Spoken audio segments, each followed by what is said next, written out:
I canceled the auto transfer, moved the balance, then closed the account. One click, 5 years erased. At sunrise, my phone exploded. 89 missed calls. Dad's voice cracked in the voicemail. What happened, Lauren? The bank flagged everything. Mom couldn't get her insulin. Rebecca's rent bounced. Everyone was panicking. I replied once, only once. I'm honoring your decision. They cut me out at 7 p.m. So, I cut off $87,000 at 3:17 a.m. And that's where this story begins. If you're watching quietly tonight, this is Echoes of Life, where survival stories finally get a voice. Before we go on, tell me where you're watching from. City, state, or country.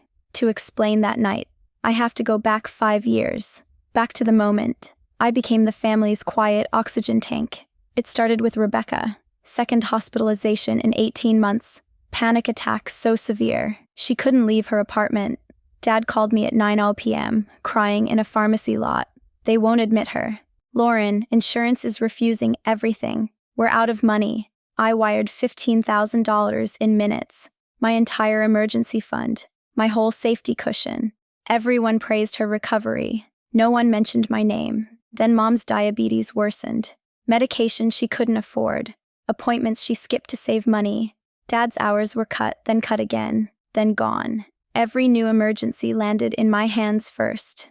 $50 here, $300 there, then rent, then therapy, then utilities, then everything. My life shrank to a spreadsheet of sacrifice. I downgraded my apartment, skipped vacations, lived on cheap food, worked 70-80 hours weekly to keep everyone afloat.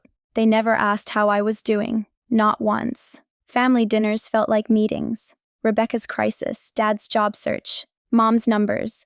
Never me. Every boundary I suggested turned me into the villain. You don't understand real struggle. Easy for you to judge. You're lucky you're stable. Lucky. As if stability hadn't cost years of my life. By year 3, my monthly help neared $1,800 plus emergencies, plus guilt, plus silence. And still, it was never enough. They didn't see my exhaustion.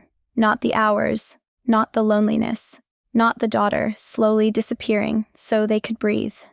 They weren't draining my money. They were draining me. Some breaking points are loud.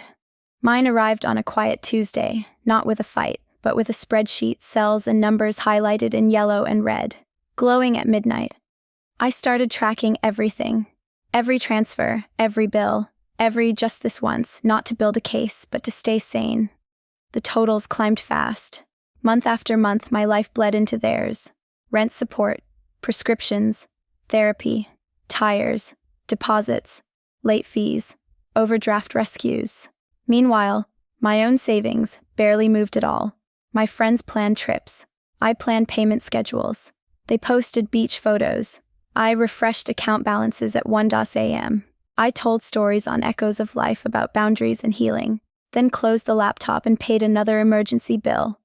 The more I documented, the harder it was to lie to myself. This wasn't generosity anymore, it was quiet self-erasure. Whenever I asked for receipts, the pushback came fast. You don't trust us.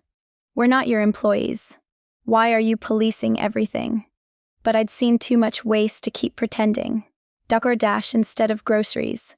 New earrings instead of copays. Craft beer instead of past due electric. The fund became their cushion. Never ours. No one offered to deposit.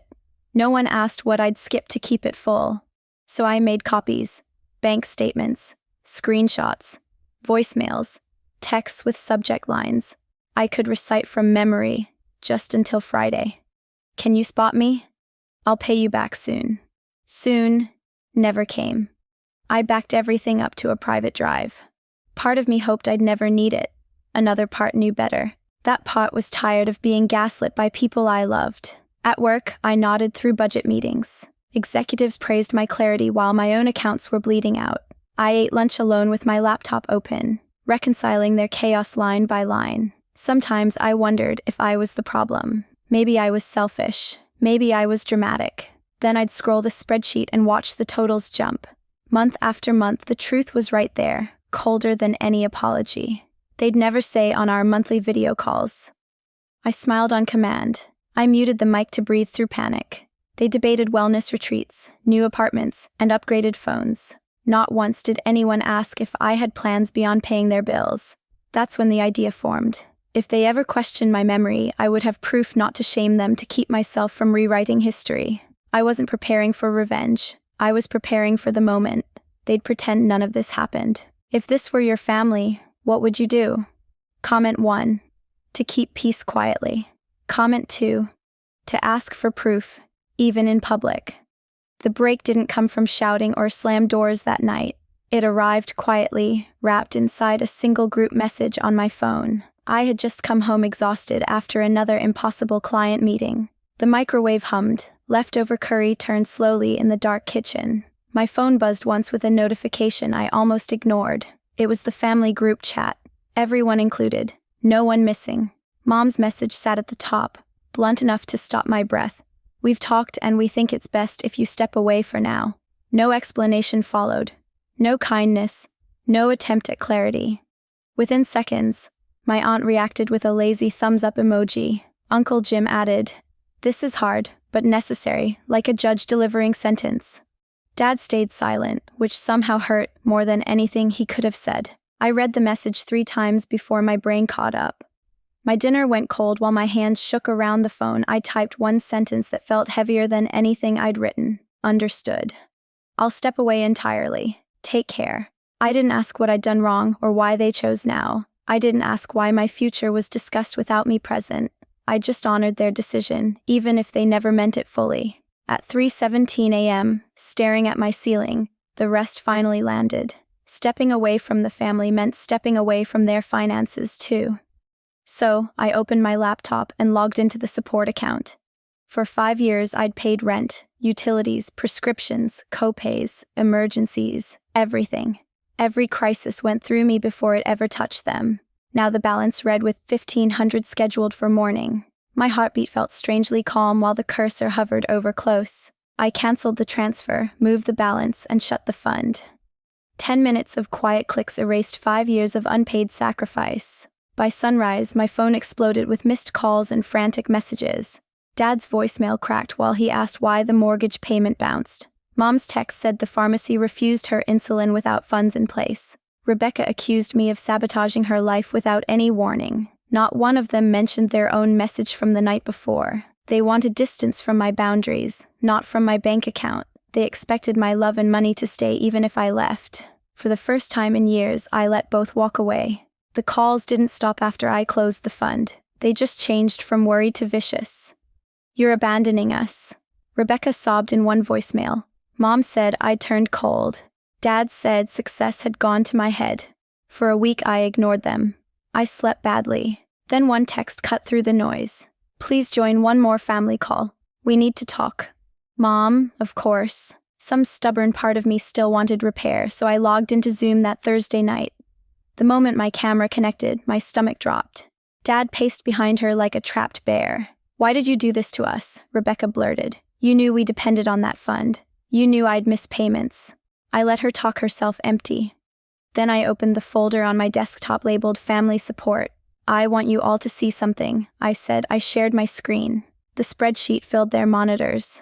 5 years of dates and payments. Rent, prescriptions, therapy, utilities, car repairs, legal retainers, security deposits, groceries. Each line of night I stayed late at work. Each line of vacation I never booked. Each total a boundary I never set. At the bottom sat one number, 87,121 Nobody spoke. "You kept score," Mom whispered, finally horrified.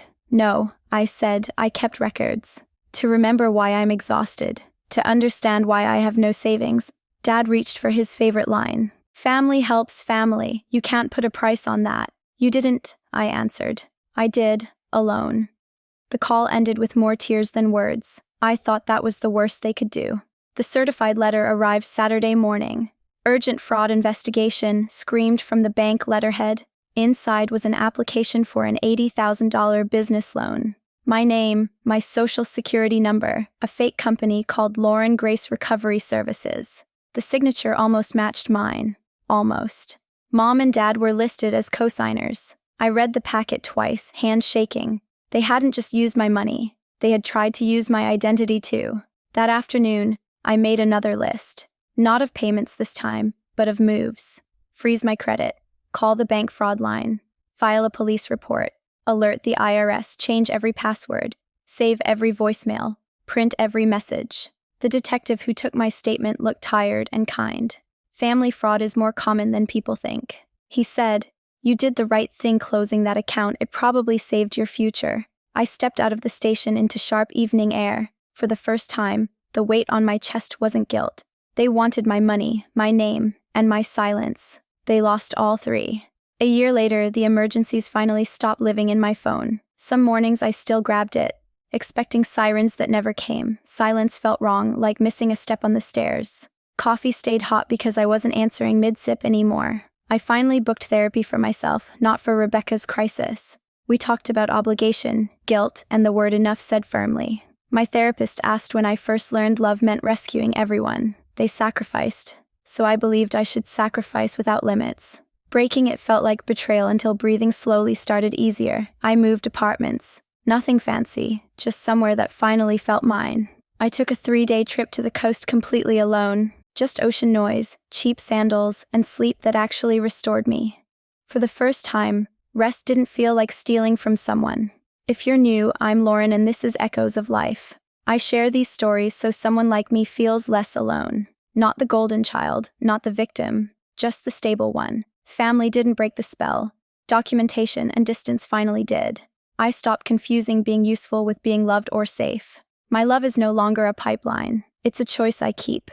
I didn't lose the family that night. I walked out of a cage. If this resonated, please like the video, share it with someone exhausted who might need this boundary today, and subscribe to Echoes of Life to stay for the next Yoyora.